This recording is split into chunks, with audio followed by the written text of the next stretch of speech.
From inside the warehouse at Oriole Park at Camden Yards, it is the MASN All Access Podcast. Brendan Mortensen here, joined via Zoom by Paul Mancano, who thought he was going to have a nice, relaxing weekend off. And then, Paul, the Baltimore Orioles, of course, had other plans. I should have assumed as much. It happens every single time. I just don't know what I was thinking trying to get away. It's like the meme to reference a meme. I love referencing memes on this podcast. The meme where from The Simpsons where Moe is trying to throw Barney out of his bar, and then he thinks he's got him out, and then he turns around and Barney's right behind him. That's how I feel trying to escape baseball. And I'm supposed to go to the Rockies game today, too. So really can't get away from baseball in any respect. Yeah, there is no escaping the Baltimore Orioles right now. And unfortunately, Paul, I think for all of our listeners, they will be very disappointed to learn that we have not had a softball game since we were last on this podcast. So we have no softball updates. So I don't really know what to talk about here. We don't have, this is our lives. I mean, we have nothing other than the content of this podcast to really discuss. You could ask how my weekend's going, Brendan, and it's going great. Thanks for asking. Great places to go in Denver, let me tell you. Lovely city, good stuff happening. So, yeah, it's that's what's going on in my life. Well, I could have asked about your weekend, but I don't really care. I only care about Orioles baseball, and we're just going to get right into it with DL Hall joining the Orioles, set to make his debut against the Tampa Bay Rays tonight.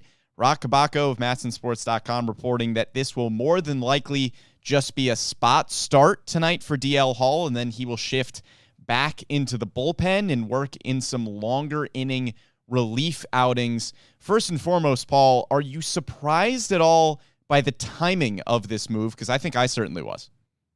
I think I was too, because we were talking on the last podcast. I think two prospects we thought would get the call before DL Hall, and I think it was Kyle Stowers and Gunnar Henderson, because DL Hall, for all of the immense talent that he has, over his last few starts was trending in the wrong direction. And maybe the Orioles, what I'm thinking is the Orioles maybe think that perhaps he was a little bit distracted. Perhaps he felt like he was ready to get the call, or he was looking forward to the next step. Because otherwise, it's hard to look at a guy who has, over his last few starts, been hit around pretty hard in AAA Norfolk, has seen his ERA go up over 5 for the season in Norfolk, and say that he's ready. But the talent is always there. The talent has been there, and they believe in his makeup. And when Mike Elias talked with the media last week, I believe it was right after the trade deadline, he said that they talked to DL Hall and they told him, "We're counting on you." So they were expecting him to get the call up at some point soon. We were expecting it to happen at some point this season, but for it to happen on August 13th was a little bit surprising to me, just because I thought that they would wait to see that he checked off the remaining boxes before he was going to make his MLB debut. Yeah, I mean, his minor league stats are just not overwhelmingly good. I think when we were looking at Grayson Rodriguez earlier on in the year, you had to kind of find reasons not to promote Gray Rod at that point, because pretty much all of his starts, it seemed like he was just overwhelmingly good at that level, was striking out everybody and just wasn't giving up a lot of runs, wasn't walking a lot of people. But for DL Hall, the stuff is obviously there. Has close to 15 strikeouts per 9 through 18 starts at AAA Norfolk. But there's a lot of other numbers that are just pretty concerning for your 4th-ranked prospect in your system, and somebody who a lot of people have put kind of on the same tier as Grayson Rodriguez over the past few seasons. I think Gray Rod has kind of separated himself as of late. But for DL Hall, you had the ERA of 4.76 through 18 starts at AAA. The whip was close to 1.5. The walk numbers, I mean, really not good. I think that's the biggest area of concern with DL Hall right now, was walking close to 6 batters per 9 innings. And you mentioned the last 3 starts, has an ERA close to 12 over those last 3 starts. So the fact that the Orioles have called him up now during probably the most important stretch of games they've had in years. I mean, this is a 3-game series down in Tampa Bay to pretty much decide who is going to have that 3rd wildcard spot over the next week or so. The Orioles really need to make a good push here if they want that final playoff spot. They've got the 3-game series against Tampa and then the 3-game series against Toronto. So they must believe that calling up DL Hall now is going to help them win games in the short term, because this is a hugely important stretch for a team that's trying to make the playoffs. It's battling where you are in the standings and trying to make the playoffs, because we know that Mike Elias, Brandon Hyde have talked about they would like to. Obviously, it's an uphill climb in the AL wildcard race to be able to make the playoffs, and developing, because the Orioles don't want to screw up developing any of their top prospects. And DL Hall, despite the fact that he has slipped a little bit in prospect rankings over the last 6 months, year or so, because of the injury he incurred and because the numbers haven't been quite as good as some of his counterparts, he is still very important to this rebuild. And the Orioles have to get his development right. So they have to balance the development aspect of DL Hall and the playoff aspect, which is, I think, why this was slightly confusing. Because if they're looking at trying to win games right now, and you look at his stats that he's put up over the last few games in AAA Norfolk, and his first couple months in AAA Norfolk were great. I mean, 3.51 ERA, the walks were still a problem. He had his pitch count built back up to the point where he was almost throwing 100 pitches per game. But his last 4, he's only gone 11 innings over those 4 starts. He's allowed 14 runs in those 11 innings. That's an 11.45 ERA. And he had that one blow-up start that lasted just 1 inning against the Memphis Redbirds, where he gave up 6 runs back on July 26th. So if you're trying to win games, they must believe that these numbers don't indicate how good he's going to be when he gets that call up, because these are important games. And then if you look at developing, they must also think that there's not much for him to learn down in AAA. So I wonder if the last 4 starts didn't matter as much coming out of the All-Star break. Remember, the first start out of that All-Star break, they gave him 1 inning, and they were saying, we're watching your pitch count. That, to me, seemed to indicate that they were going to slow him down and maybe work his way back up slowly before they called him back up to the big leagues and really gave him an opportunity. But they must not have been discouraged by those last 4 starts. And they must think whatever problems he has right now, he can fix them at the big league level. It's a little bit of a risk, I think, because you have where you are in the standings. You could lose games if he has a blow-up start tonight. If he doesn't perform well out of the bullpen, we'll talk about his role and what that's going to be like. But it's also a risk because you could hurt his confidence. And I think that the Orioles have to be very careful here to use him in the correct times and to give as much attention to him from the pitching staff and from the coaching staff as he needs to go into 2023 as perhaps an everyday, 1 out of 5 starters in this rotation. Yeah, I think the timing of this, as you mentioned, is just surprising because among the questions that we had about DL Hall, namely the command, he hasn't really answered that over the last few starts. And if you were looking at a reason that the Orioles called him up right now, usually you would point to, if a top prospect is being called up, we talked about Gunnar Henderson on the last podcast, and a lot of the questions that we had about Gunnar Henderson involved, okay, how is he going to hit left-handed pitching at the big league level? How is he going to play defense at shortstop at the big league level? And a lot of those questions have been answered at AAA Norfolk. Grayson Rodriguez answered a lot of question marks at AAA by being able to pitch the 3rd time around the batting order, going into the 6th, 7th inning. Kyle Stowers has answered a lot of questions this year with an improved strikeout rate, an improved walk rate. DL Hall hasn't really answered any command questions. And like you said, Paul, I think this just must be a case of the Orioles saying, okay, we think our major league pitching coaches can help him more than maybe the AAA pitching coaches can right now in terms of what issues he needs to fix. And maybe the Orioles believe that just in a shorter role out of the bullpen, you can minimize those walk issues a little bit. You can hide them a little bit more. We've seen it with Felix Bautista. I mean, Bautista, obviously a very different pitcher than DL Hall. The Orioles don't have, I don't think anyway, any ideas of making Felix Bautista a starter long-term.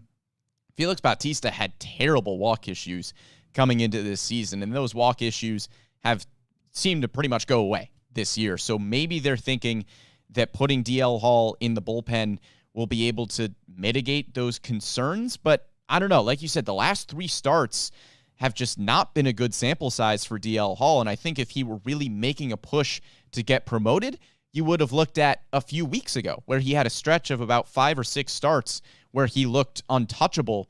So it's just very interesting timing for DL Hall right now. Yeah, and I think the comparison to Felix Bautista is an interesting one. I know Bautista was a reliever last year as he went through, 3 different levels of the organization as he worked his way eventually up to Baltimore in this meteoric rise that he went on. And you talk about him fixing his walk issues, which he certainly did. But a huge difference to me is that Felix Bautista was allowing half as many hits per 9 as DL Hall is right now. He had a whip of 1.071. DL Hall has a 1.4 something whip. He is giving up 1.4 or 1.2 homers per 9. Felix Bautista was giving up less than half a homer per 9. So Bautista was doing everything else right. And I know he was coming out of the bullpen. I know he was 2-3 years older than DL Hall is, who's 23, turns 24 in a few weeks. But Bautista had the other boxes checked. Whereas DL Hall, it's not just the walking problem. He's also giving up some hard hits. And maybe it's a problem that is stemmed from the walking problem. Maybe those two are one and the same because he's getting behind hitters and then he has to make up for it by throwing them hittable pitches. It's hard to say when we're not watching Norfolk games every week. But the thing is, the Orioles are. They're watching him very closely. They always have been. So they know more than we do in this instance. And I think, the proof is going to be in the pudding as to whether he is fully ready for the bigs at this point. However, it is exciting. That's what I will say. And I think that Orioles fans in our chat right now are expressing excitement for seeing him. And it should be an exciting day because we're getting to see another top 5 prospect in the system come up and debut. And how exactly he does over the next few weeks, we'll see. But it's still good to see that the Orioles are willing to give these guys an opportunity when they feel it is necessary. Somebody also bringing up the fact that not just will DL Hall get to work with Chris Holt and the pitching staff at the big league level, as opposed to Justin Ramsey and the Norfolk level, but also getting to work with Adley Rutschman, which I think can be a boon as well. It's hard to say exactly how much of an influence that will have going from like Anthony Bemboom and Jacob Nottingham in AAA Norfolk to Adley Rutschman. But I think it will help. These two have a history together. These two are pals. These two have done very well together in the minor leagues as a battery. So perhaps it will help as well.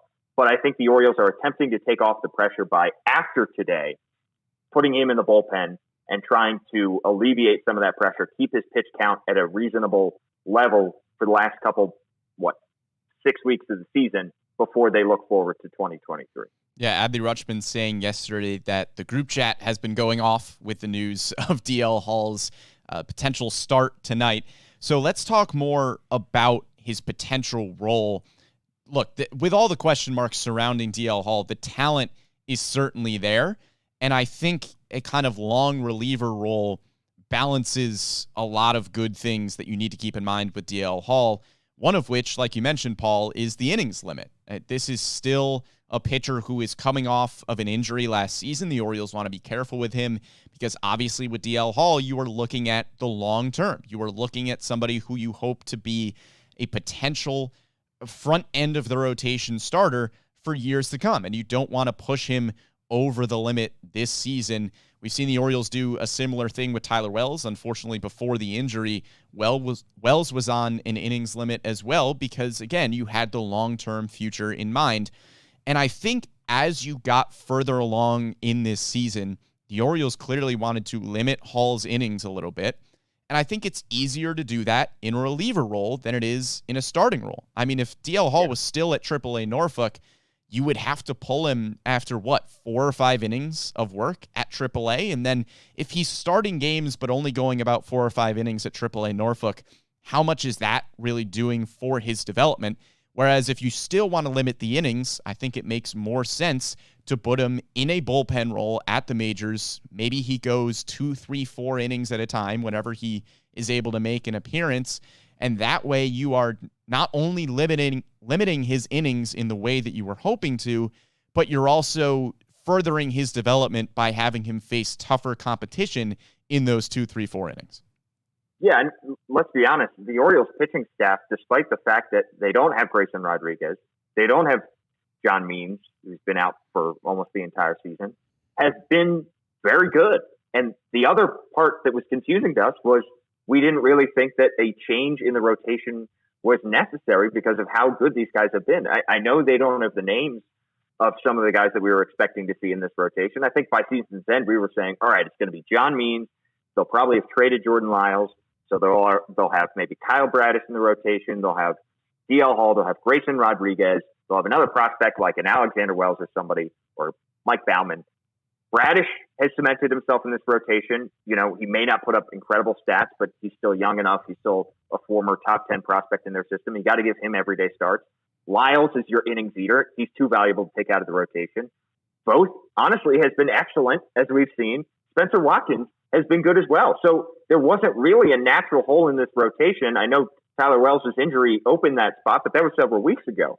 So the need for him in the rotation is not as much as it was maybe a few weeks ago, or maybe where we thought rotation would be at this point in the season. So using him in the bullpen also allows you to not break up a good thing and not break up what is currently working with this rotation. And I agree, Brendan. I think it's a lot harder to give the guy the ball every 5 days and saying, well, you're only going 4 innings. Go out there and try to perform. It's hard to do because you're automatically setting up for a bullpen day, and you're putting it in his head that no matter how well he pitches over those 4 or 5, 3 innings, he's going to get pulled. So he could have a no-hitter through 4 innings, but unfortunately he's going to get pulled. So I think that this does allow the Orioles to manage that a little bit better. But I do think it's going to be important that the Orioles make it crystal clear to him when he is going to pitch, because he's not going to be thrown into a situation, a blowout, where somebody gets into huge trouble. They give up 6 runs in the first 2 innings, and they're having DL Hall quickly warm up, and they're going to throw him in just to gobble up some innings. I think it is going to be a key plan of attack where they have maybe, it could be as a piggyback to Jordan Lyles, similar to what we saw at the beginning of the year. Say Jordan Lyles goes 6 innings, and they go, all right, we want DL Hall to cover the last 3 innings. And they make it clear to him when he is pitching, how often he's pitching, how much he's going to be pitching in each one of those games. I think it's also similar to one comparison I will make. It's not exactly a perfect comparison, but I look back to 2012 when Dylan Bundy, 19 years old at that point, the Orioles' top pitching prospect, former top 5 pick in the MLB draft, was called up near the end of the year. It was right at the last tail of September as they were getting into the playoffs in that miraculous 2012 season where they went to the postseason for the first time in 13 or 14 years. So they used him very sparingly at the big league level, out of the bullpen, even though he had been a starter in the minor league level. But he only got, I think, 1 or 2 innings at the big league level. I think DL Hall is going to get a much more extended run than that. But the key for them there for Bundy, and unfortunately was derailed by injuries over the next few years, was to give him a taste of competitive baseball and then go into 2013 with the expectation that he would be back there in a regular role and contributing to the team. So I think the Orioles are trying to do that with DL Hall here by giving him a taste, competitive baseball, of what it's like pitching in the big leagues, give him a full off season to dissect that, and then come back in 2023 and get a rotation spot. Yeah, and again, we do not know for sure that this is only going to be a spot start for DL Hall. We are going based off of what Rock Kabako has reported, what he has been hearing, which is that DL Hall will most likely make the spot start tonight against the Tampa Bay Rays, and then will be coming out of the bullpen going forward. But I think it's a good mix here of what you need developmentally and what the team is trying to do right now on the field as they continue to make a playoff push here. It's almost kind of ironic that the Orioles are playing so well, because I think if the Orioles were again at the bottom of this division and towards the bottom of the standings in the American League, where they have been over the last few years, you would look at a Spencer Watkins or an Austin Voth and say, yeah, absolutely. You would get them out of the rotation and make sure that DL Hall is getting starts every 5 days. But this is still a playoff caliber team, as crazy as it is to say here in August. The Orioles are trying to make the playoffs. Brandon Hyde is going to put the starter out there that he thinks gives him the best chance to win a game every 5 days. And right now, you can't really justify taking anybody out of the rotation, Paul. Like you said, Jordan Lyles is going to eat innings. Kyle Bradish, I think, as you mentioned, he is young enough, and the Orioles still want to prioritize his development as well, where you wouldn't want to take him out of the rotation in fear of maybe hurting his development moving forward. And then you mentioned kind of the back end. I think Dean Kramer, every 5 days, has pitched well enough to keep that rotation spot. Spencer Watkins, it's a weird conversation because on the surface level, DL Hall has more potential and probably just more raw talent than a guy like Spencer Watkins or Austin Voth. But Spencer Watkins has a 2.88 ERA over his last 7 starts. That's dating back to July 1st. He's holding opponents to an OPS under 600. And in 13 of his 15 starts, he has allowed 3 runs or fewer. He has 1 start where he allowed 7 earned runs, 1 start where he allowed 4. But in 13 of his 15 starts, 3 runs or fewer allowed. That's going to keep you in a lot of baseball games, and it's probably going to win you a lot of baseball games, given how good this bullpen has pitched this year. And Austin Voth has been pretty unbelievable since joining the Orioles, a 3.21 ERA in his 13 games since he got to Baltimore. I mean, he held Tampa Bay hitless through, 5 innings last night. So Austin Voth, again, has just been too good to take out of this rotation. So I think it's a good balance of, like you said, still making sure that DL Hall is getting some innings, but you're still prioritizing winning. You're still prioritizing this playoff push here. And Spencer Watkins and Austin Voth staying in this rotation, as weird as it is to say that DL Hall doesn't automatically bounce one of those guys out, given his pedigree, I just don't think he does at this point. Yeah, and I think we did not expect this coming into the season by any stretch for these two to be as good as they are, and especially Voth because he was, mid-season pickup. And the thing with Voth, I think the one area where you could have said DL Hall could bump somebody out is if you wanted to move Voth back to the bullpen, because he has bounced back and forth between being both a starter and a reliever over the course of his career when he was with the Nationals. But he is working as a starter right now. You mentioned his stats. He's been phenomenal. And why change a good thing? And also you don't have to worry about his pitch count because he barely pitched for the Nationals, not barely pitched, but did not get as many innings for the Nationals the first half of the season. He clearly has found some things that are working right now in terms of his starting. And then Dean Kramer is the other name that definitely deserves to get a start every 5th or 6th day. So you can't bump any of those guys out. I think the one area you could have said is you could have bumped Voth to the bullpen and have have DL Hall start those games and then have Voth come in for relief. But I think this is much cleaner because you're not changing what the rotation is every 5th day. You're just having DL Hall come in to supplant some of these guys in the bullpen. Also, the official roster move has just been made, and the Orioles have called DL Hall up from AAA Norfolk. He's going to be wearing number 49. He's already on the 40-man roster, so they don't need to make a 40-man roster change, but they are optioning Nick Vespi back down to AAA Norfolk. So one lefty for the other is what the official roster move is. So 49 is DL Hall's number in the big leagues, Brendan. Yeah, and optioning Nick Vespi, again, kind of just confirms what we're hearing from Rock Kabako, which is that DL Hall will most likely come out of the bullpen. We don't know what kind of situations he will be called upon to pitch, but DL Hall more than likely is just going to replace Nick Vespi's role in the bullpen as one of the solid lefty arms alongside Keegan Aiken. In terms of what to expect going forward with DL Hall, I would be shocked if he gets optioned back down to AAA Norfolk at some point this season. I think he is in the big leagues to stay. And I think what we'll probably see is a piggyback sort of scenario. I don't know if he'll go exactly every 5 days, but I think, like you mentioned, Paul, we could see him be kind of the first bullpen arm that the Orioles call on after an Austin Voth or a Spencer Watkins start. Watkins and Voth both this year have not really gone deep into games. We haven't seen them work into the 6th or 7th inning incredibly often this season. So I think we could see maybe Spencer Watkins or Austin Voth, wherever Brandon Hyde wants DL Hall to pitch in any given week. I think we could see one of them go 5-6 innings, and then maybe DL Hall gets 2 or 3 on the other side. Yeah, and I mentioned it earlier, but even with Jordan Lyles, I mean, maybe if, Jordan Lyles is going to eat innings, sure. But we saw the Orioles use 2 pitchers a couple starts ago for Jordan Lyles, where they had Lyles go 6 innings, then they had Keegan Aiken go 3. So that could be another opportunity for DL Hall as well to get those multiple innings of relief. He's not going to be a cleanup guy. He's going to be more of a piggyback guy in those instances. And let's be honest, his stuff, yes, it's going to work, I think, as a starter eventually. It's going to play incredibly well out of the bullpen. So long as the walks are held intact and under control, I mean, a 65 grade fastball is going to play out of the bullpen. A slider that's 50, and then a curveball and a changeup that's both 55. He's a 4-pitch pitcher. He's got an electric fastball.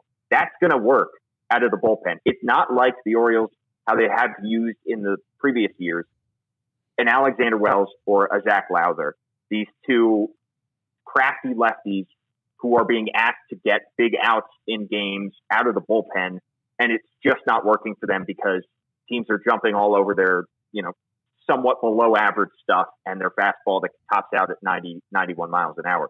No, whoever is coming in to face DL Hall is going to be facing a fastball that's going to be close to triple digits, if not hitting triple digits. We saw him hit 100 back in spring training, remember? And you're going to be facing somebody who has a couple other wipeout pitches. So it should work. And I don't think that the Orioles have any plans to send him back down to AAA unless it's a complete disaster, which hopefully it shouldn't be. And the idea here is that using him out of the bullpen mitigates the chance of this being a potential disaster here. Yeah, and Paul, as Zoom not so kindly gives us a time warning here, I do want to say, too, I don't think I see a scenario in which DL Hall is so good out of the bullpen that the Orioles just abandon the thought of him being a starter. I think no matter what we see from DL Hall over the remaining weeks of this season, I would assume that the plan for him this offseason is still to compete for a spot in the starting rotation for 2023. I think so, too. I think that Grayson Rodriguez, whether he pitches in the big leagues in September or he just pitches in Norfolk in September, he's going to go into 2023 with a chance to win a starting spot in spring training. And I think DL Hall is going to be in a very similar camp there. Also, people asking in the chat right now where this game is going to be broadcast. It is on MASN 2, so you can catch it on MASN 2 for the Orioles pregame starting, what, Brendan, at 3:30 Eastern time? Yeah, 3:30, a 4 o'clock start today. And look, this is just really fun. I mean, we're in a really good balance of Orioles baseball here where this is a competitive team making a playoff push, and we are seeing some of the top prospects get the call, like a DL Hall, maybe Kyle Stowers, maybe Gunnar Henderson we could see over the remaining few weeks of the season. But to have this mix of a competitive baseball team and one that is now seeing the fruits of the labor of this rebuild is just really exciting for this Orioles team and the Orioles fans. We've been making the comparison to the 2011 Orioles team because that's where at the very end of the season we saw this team turn the corner and we had the curse of the Andino against the Red Sox. Right now, it's playing out like the 2012 season. They have skipped over 2011. And again, we don't know what's going to happen over the last couple months of the season, but I think Stephen Leskey put it well in the blog a couple days ago where he said, pretty much no matter how the season ends, maybe, if they lose their final 50 games, that'll leave a sour taste in people's mouths. But if this team makes the playoffs or not, it is a success. And Orioles fans will have a lot of good feelings when they think about this season. Look at the 1989 Orioles, the Why Not Orioles. Did not make the postseason, and yet we are viewed that team. That team comes back for reunions at Camden Yards. It is viewed as a great Orioles team because they defied the odds. This is a fun time to be a fan. We've talked about it before. After this year, that's when the pressure is going to start to pick up. That's when people are going to start to say in the national media, look out for those Orioles. I'm going to put them in the playoffs, or I think they're going to exceed expectations. The outside pressure is going to mount. Right now, there's no pressure. The Orioles are feeling no pressure. They're playing with no pressure, and they're winning when they shouldn't be. This is the exciting, delirious time to be an Orioles fan, and I think that we're getting the best of both worlds with a winning team and also a team that is debuting some of the best young prospects in the game right now. Yeah, an incredibly exciting time here in Birdland. Make sure you are tuning in to DL Hall's Major League debut this afternoon down in St. Petersburg against the Tampa Bay Rays. A huge game that you will not want to miss.